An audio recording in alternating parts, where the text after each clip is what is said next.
Hey there, Fourth Trimester listeners. Our program today is proudly sponsored by Family Album, your secure haven for sharing baby photos and videos. Head over to the App Store today, search Family Album, one word, download the app, and start creating a legacy of love, one photo at a time.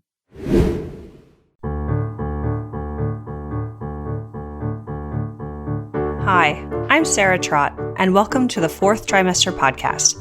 I'm a new mama, and this podcast is all about postpartum care for the first few months following birth, the time period also known as the fourth trimester.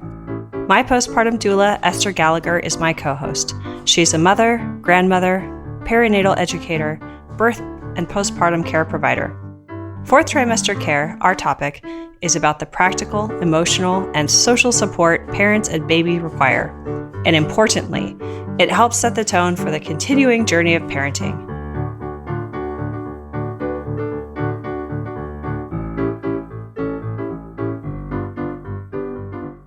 Hi, this is Sarah Trott. Welcome back to the Fourth Trimester Podcast.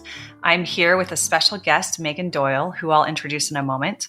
And before I do, I want to remind everyone that we have a website, which is fourthtrimester.podcast.com. So go check it out, sign up for our newsletter, go to us on iTunes and Apple Podcasts, wherever you listen, and click follow so you can get reminders and updates whenever we release a new episode. So I am here today with Meghan Doyle, who I'm so excited to introduce. She has been someone I've wanted on the show for a very long time. She is a friend, and full disclosure, she is a founder of a company that I have personally invested in because I truly wholeheartedly believe in this company and what she's doing and building.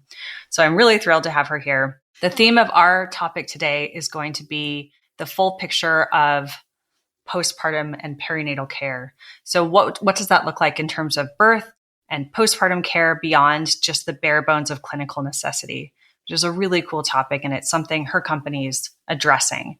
So I want to start off by just giving Meghan a little introduction here. So Meghan, as I mentioned, she's the CEO and co-founder of a company. It's called Partum Health, which is partumhealth.com. You can go check it out. And she has been combining her deep experience in consumer health with her passion for supporting women and families.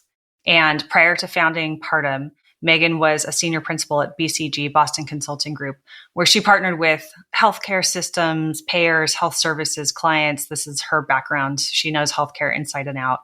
And she's been developing strategies for that area for some time. Also, Meghan is a mom, and she was particularly inspired to found the company Partum Health after having herself a fairly underwhelming maternal care experience. And it included cobbling together her own pre- and postnatal specialty care. And when Meghan realized this was a natural result of the fragmented system, she got fired up for helping solve this problem for others. And that's how the company was born. So also a bit about her background. Meghan has an MBA from Wharton School and the University of Pennsylvania and a BA from UNC Chapel Hill. She lives in Chicago with her husband, Jeff, and their two school-aged kids, Owen and Audrey. So that's your full intro. Welcome, Meghan. I'm so happy to have you here. Oh, I'm thrilled to be here. No better intro than somebody who has been a believer in what we're building from the start. So thank you so much for having me on. Yes, absolutely.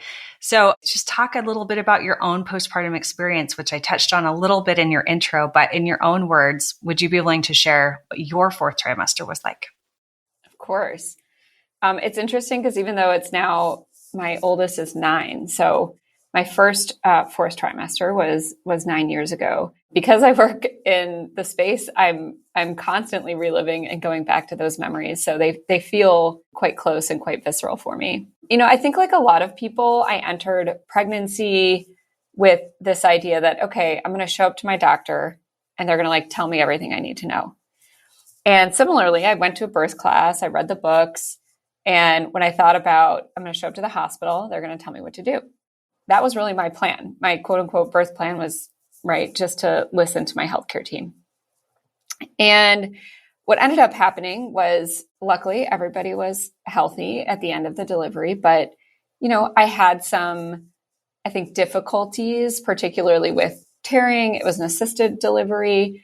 And these were all things that, as I look back now, I was really unprepared for. And it really shaped, I think, the beginning of my fourth trimester. I distinctly remember coming home and having that universal moment that so many of us do, where you finally get home from the hospital. It's been kind of a whirlwind. You put the baby down and you say, now what? Right? There's so many things that you're going to experience, and you don't really have that healthcare team to tell you step by step what to expect. And that was very much, my fourth trimester was trying to navigate those questions, trying to figure out what was normal, what should I be concerned about, texting friends, oh my God, breastfeeding. I had no idea how challenging that could potentially be. And, when I look back on the experience now, so much of it was trying to find my footing, but also feeling like I needed to be happy and grateful because I had a healthy delivery and I didn't have any complications, right? And that duality, I think, is a really hard thing for a lot of us to hold in the fourth trimester, is to say, I am grateful. I love this little human, but also I'm in incredible pain.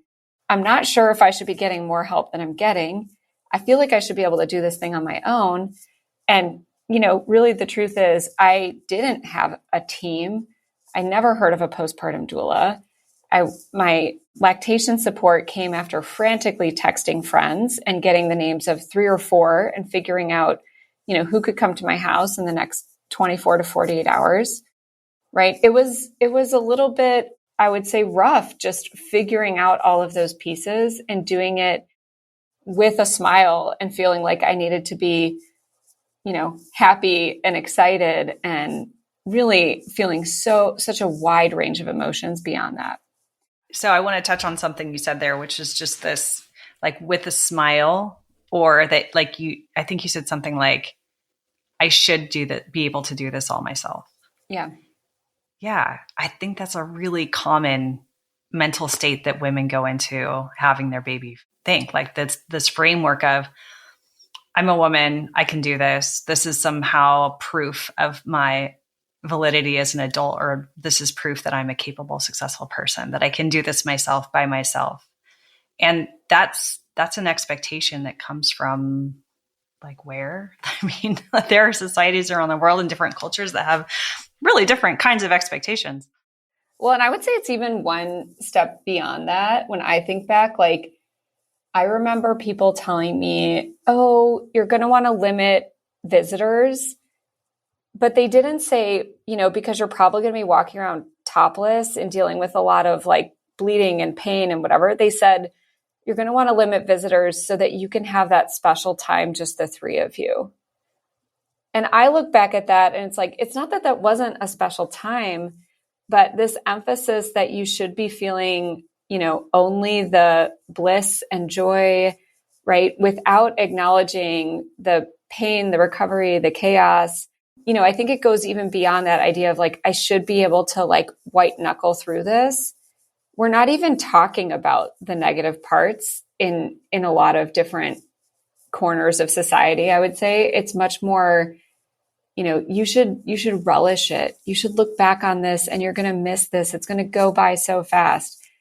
And that is a part of the conversation, but it needs to be had in conjunction with the reality of, and your body and your mind are going through a lot too, and acknowledging, all sides of the experience, right? Not just that little corner of gratitude and bliss and, coziness that you might feel as a new family.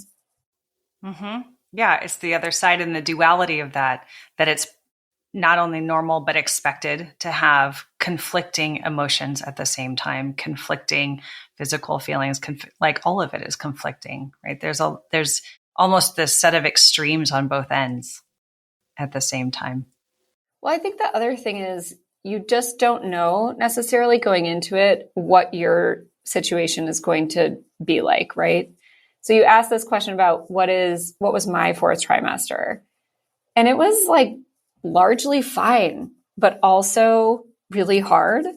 And I think for a lot of people, when you go into that phase, when all of the expectations are positive, it doesn't allow that processing of when you're feeling things that aren't so positive, when you're feeling things that are, certainly if you go to the extremes or if you're experiencing any kind of perinatal mood and anxiety disorder, we are really underprepared for that because it's not discussed. It's not part of the common conversation about, what is it going to be like when your baby arrives, right? People talk about exhaustion, but they don't say, and by the way, that exhaustion can also lead to mental health challenges that you're going to want to have a provider on hand. And you may even want to establish a relationship with one beforehand, right? That we're not taking the discussion all the way to its different ends.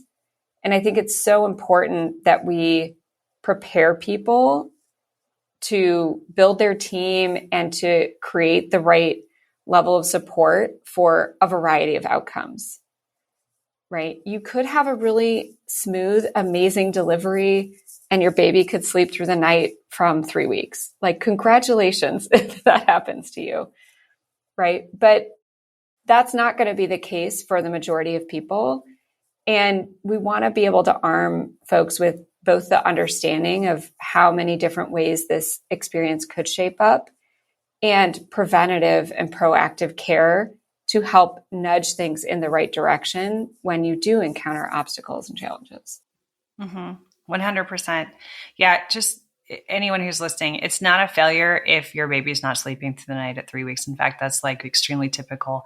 It's not a reflection on you as a parent if you're not happy all the time and everything's put together. I think the expectation should be that you have everything you need inside you to follow your instincts.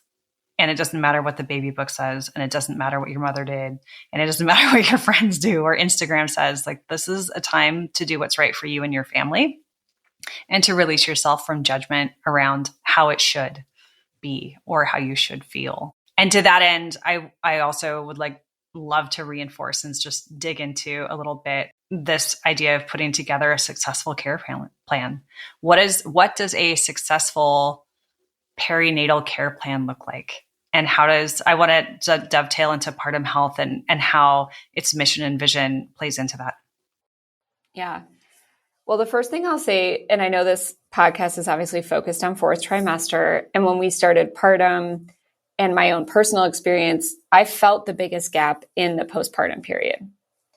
But one thing we quickly realized, and we always try to emphasize when we're working with families, is that a great postpartum experience really starts in pregnancy. And a big reason for that is so many of the common issues and complications that we see emerge in the postpartum period can be addressed preventatively. And the only way to do that preventatively is to engage and to build a care team and to educate yourself and to create connections with providers, both clinical providers as well as non-clinical support folks, to really give yourself the best opportunity to not only avoid those complications that so commonly emerge, but also to truly enjoy and have what you need. And as you said, what you need is specific to you and your family. So when we think about it, we try to think about the full spectrum of mental, emotional, physical, and then also practical well-being, that really all of your needs across those different buckets are really heightened during this time, right? So it may be that you experience anxiety or perinatal mood and anxiety disorder. It may be that just the sleep is really, really difficult for you to function without. It may be that you end up having a birth experience that leaves you with a need to rehab, which I will say everybody should have access to and be able to see a pelvic health specialist, because even if you don't have a birth injury, just the change that happens with your pelvic floor, to be able to both prevent and address is super, super important. So we really think about this full suite of needs and are building a team of providers that can help each family really shape their plan. But it starts with having awareness and access so that you know and are thinking about your mental health, your emotional health, your relational health. We all know, right? Having kids really puts your relationship with your partner in a totally different light. That you're thinking about the practical things of just, what do I need to feel, human and to feel myself. And that could be sleep, that could be alone time, things that are really hard to come by in the postpartum period. It also, really comes down to having and feeling comfortable with your own skills around newborn care. I think that's another thing that really gets glossed over is some of the anxiety and worry comes from just not having preparation or experience in being around newborns, and having a little bit of a trusted hand to show you how to do things can make such a massive difference for people. And then, the physical side of it too, right? So at Partum, what we've built is really a suite of different caregivers that includes birth and postpartum doulas. It includes lactation consultants because, as I mentioned before, I know that feeding journey is such a challenge for so many parents. Mental health providers who specialize in perinatal care. And that's a really important part, I would say, as well, of thinking about your care plan and your care team is finding people who really know this period. We also work with registered dietitians. There are a lot of women, I think, who don't maybe know both during pregnancy and then postpartum how to eat in a way that's giving them the best opportunity for recovery and nutrition to really their own fuel, as well as, of course, the baby's development and pregnancy. And then physical therapists. So really important to think about the whole spectrum of care that you need. And then something that we do at Partum is really help each family figure out what combination of care is right for them and to do some of that quarterbacking. So scheduling, figuring out who and when you should engage at different points. We know that's a lot of burden for people who are busy and already trying to navigate a lot of questions during the perinatal period. So that's how we think about it, is really understanding which of these different areas you need support in and creating a plan.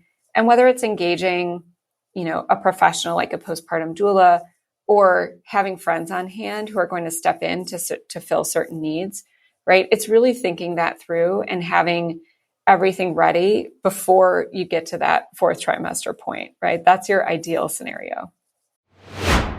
Hey, fellow parents, can we take a moment to reflect on the joyous chaos that is parenthood? Those days when our hearts swell with love at the sight of our little ones and we're bursting at the seams to share every adorable moment with the world. But let's be real. Some things are better kept in the family, and your loved ones who matter the most aren't always close by, and they might not be that tech-savvy either. So how can you easily share your baby's beautiful growth with loved ones while keeping your precious memories secure? I remember the frustration of trying to use some of the big tech photo solutions, only to find they fell short of what I needed. That's when I stumbled upon something truly remarkable, the Family Album app. The Family Album app was created to give parents a secure and easy way to share photos and videos with loved ones. It's an orderly and totally secure haven for your family's personal memories. I love that there's no third-party ads, no unwanted eyes, unlimited storage, and that it's totally free. So to all the parents who are out there still trying to use other messaging apps for your kids' photos, it's time to level up your family photo game with a free photo sharing app. Head over to the App Store today, search Family Album, one word, download the app, and start creating a legacy of love one photo at a time. I love the way you described the quarterbacking. So let's say I'm a first-time mom, pregnant, coming. I'm looking for some support, not really sure what I need. That's half of it. So how would a new parent work with you? What does that end-to-end experience really look like? Yeah, it's a great question. So we do a lot of things virtually. And that usually starts from our initial discovery call with any new client. Typically, folks find us online and send in an inquiry form, let us know what type of care they're interested in.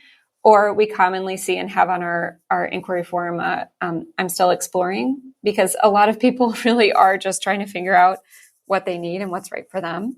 We then get in touch with all of our families. Our client care lead does a lot of the outreach, sets up Zoom or phone calls, depending on the client preference. We encourage, if there are two parents, to have both parents involved. It's really important to start that planning on the same page whenever possible.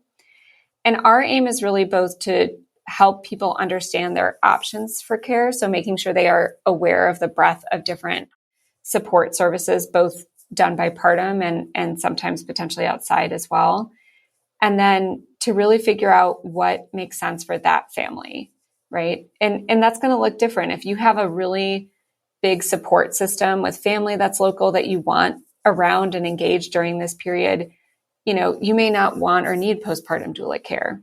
If you know that you've got, a lot of a partner who maybe isn't so comfortable in the delivery room. Like birth doula might be your most pressing, need that you're looking out for.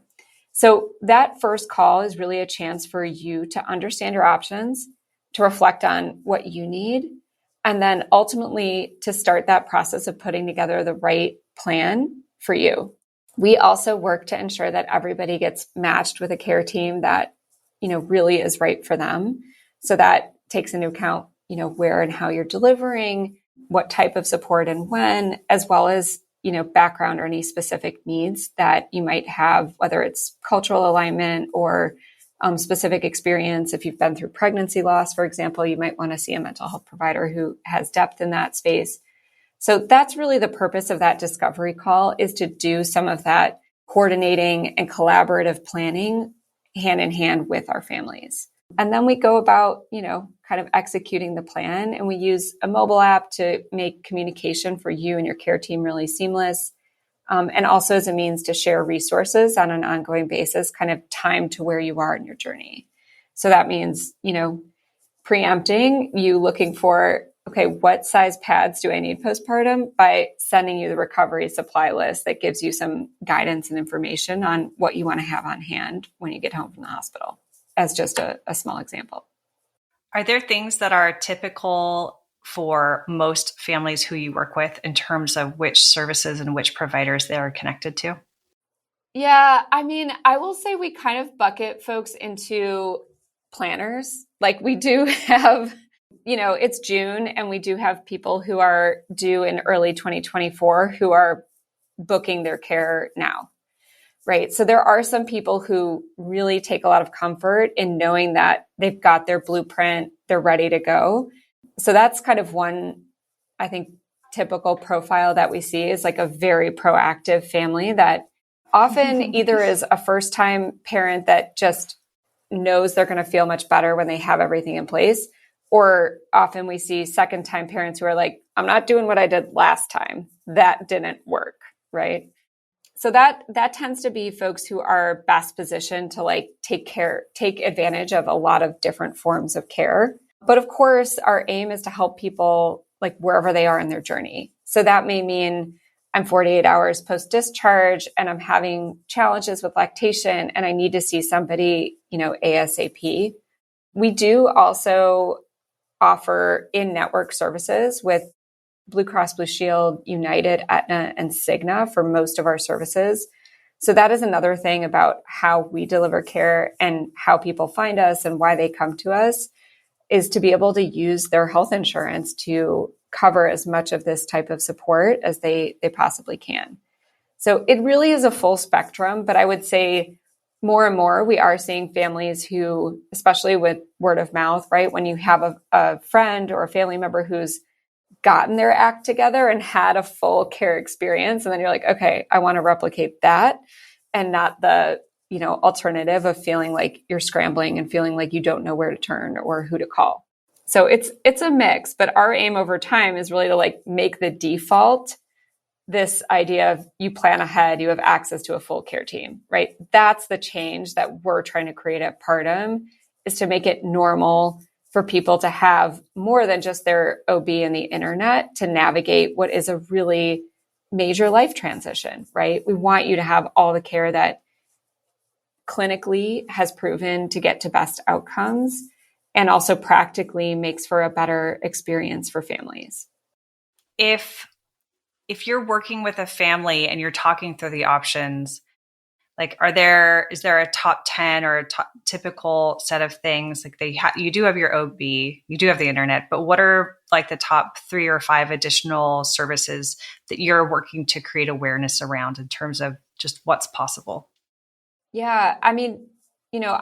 We do, I guess at this point have, 5 or 6 different kind of services.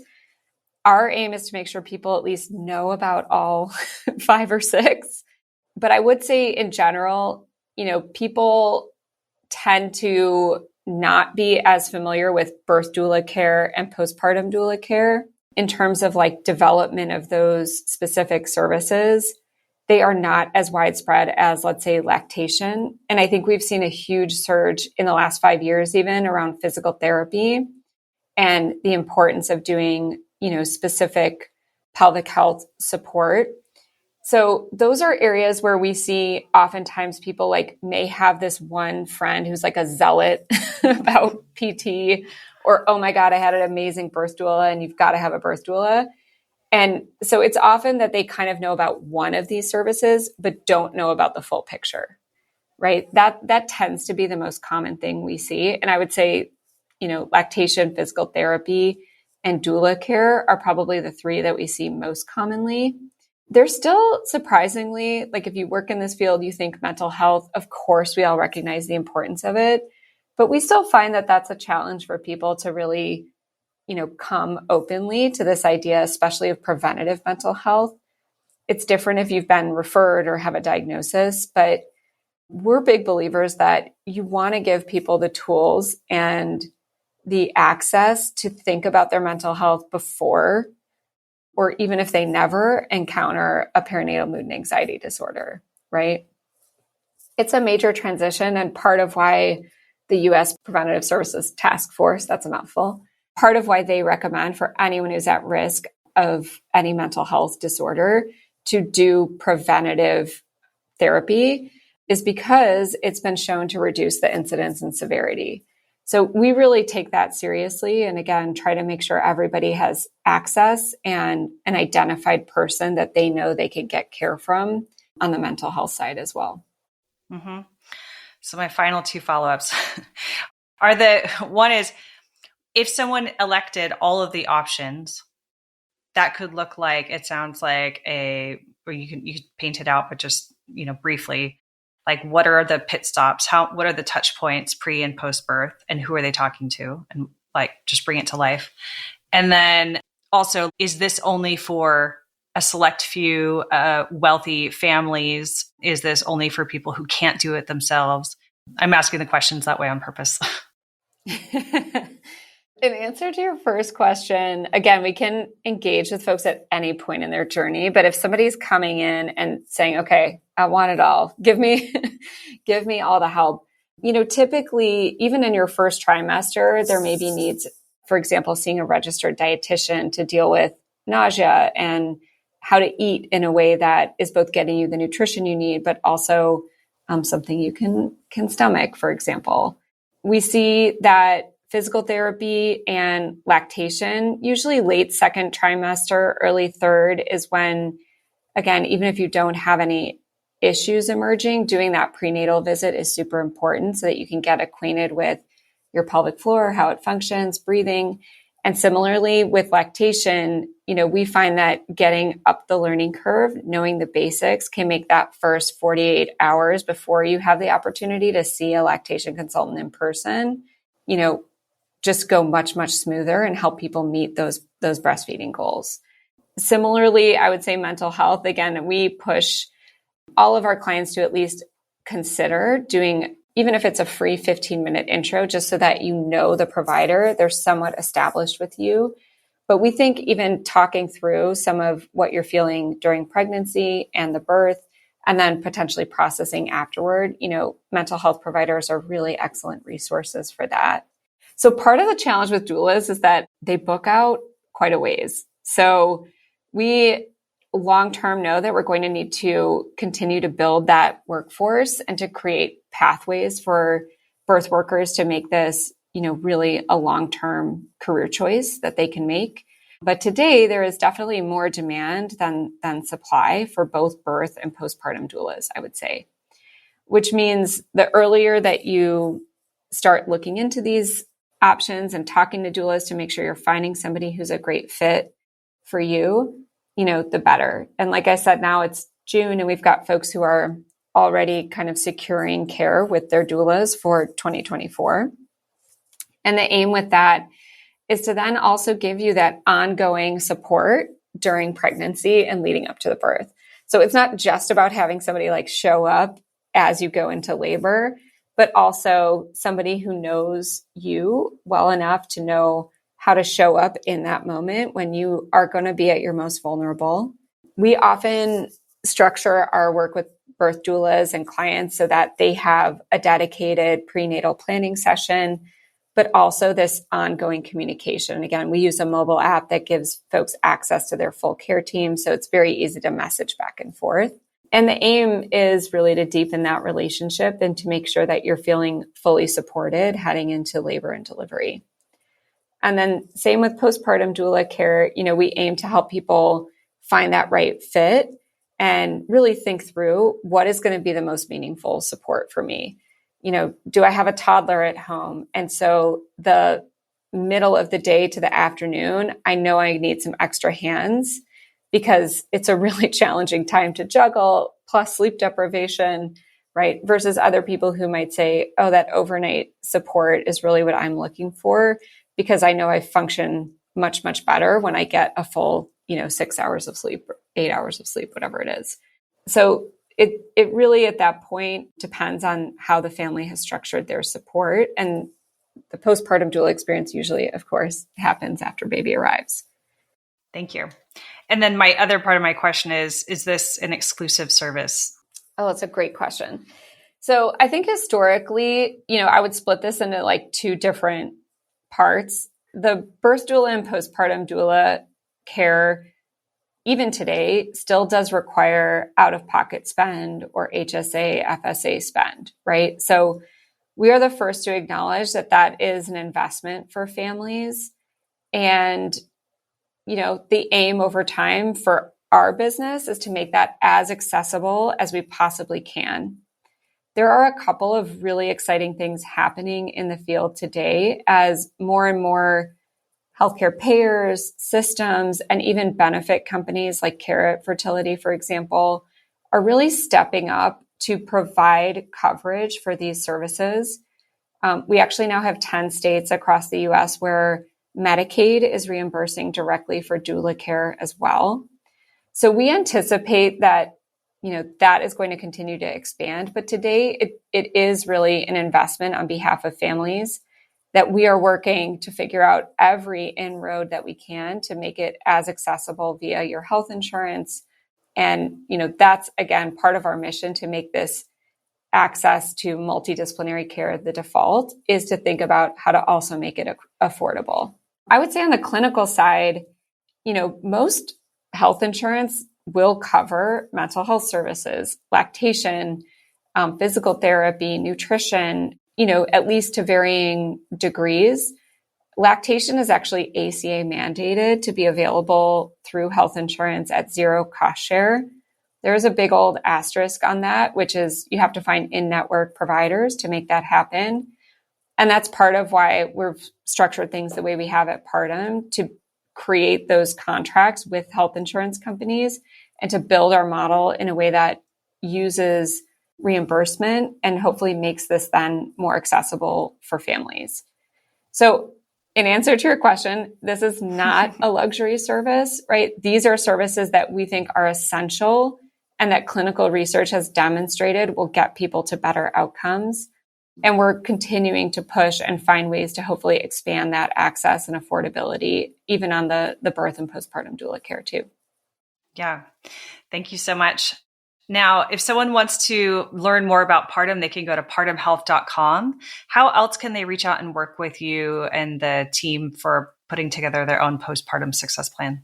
Great question. So we do have virtual services, especially for doula care, and we've also just launched online childbirth education. Those are accessible to families across the US, and you could always reach out directly on our website or email us hello@partumhealth.com. And we're always happy to, try to arrange something that works for you. We do have our full service model in our home state of Illinois, and we'll be launching a second state later. So we're excited to be reaching more families that way. And then also following us on social, we're very committed to promoting evidence-based content, which I know is not 100% of what you find on social media and online. But following us on Instagram and Facebook is another great way to engage. Okay, so we'll post all of this information on the Fourth Trimester Podcast website as well, and the article that goes along with this episode in the show notes. So Meghan, thank you for generously offering something special and unique for Fourth Trimester listeners, which is 50% off. That's half off all of your virtual and baby education courses. So go to partumhealth.com/events classes, or you can just find it on their site. Use code Fourth Trimester, all one word. And again, we'll put this on our website so you can find it. But all one word, Fourth Trimester, and you'll get half off the classes. So that's something that anyone, wherever they are in their journey, if they think that's something they can benefit from, you can go and take advantage of that offer. So thank you so much for that, Meghan. And I just want to thank you so much for being on the program. Thank you for having me. I love being able to reach people who are excited about the postpartum period and love the work that you're doing to shine such a light on all of these topics. And we're just happy to be a part of the work you're doing and to meet your community. Yeah, thank you so much, Meghan. All right. Until next time. You can subscribe to this podcast in order to hear more from us. Thank you for listening, everyone, and I hope you'll join us next time on the Fourth Trimester. The theme music on this podcast was created by Sean Trott. Hear more at soundcloud.com/Sean Trott. Special thanks to my true loves, my husband Ben, daughter Penelope, and baby girl Evelyn. Don't forget to share the Fourth Trimester podcast with any new and expecting parents. I'm Sarah Trott. Goodbye for now.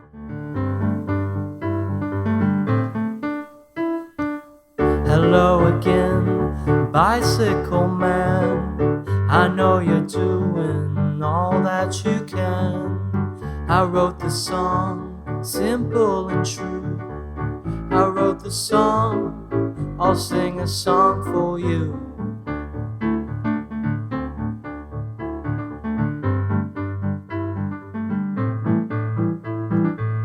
You got your wheels, you got your gears.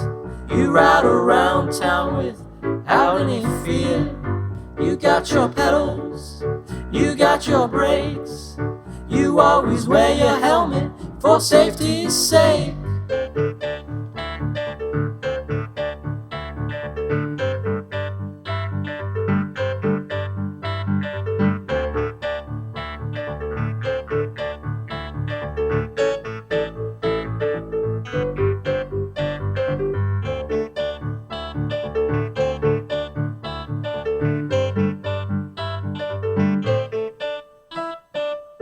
Hello again, bicycle man. I know you're doing all that you can. I wrote the song, simple and true. I wrote the song, I sing a song for you.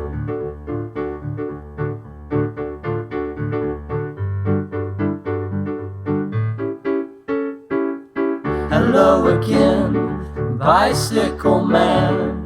I know you're doing the best that you can. I wrote the song, simple and true.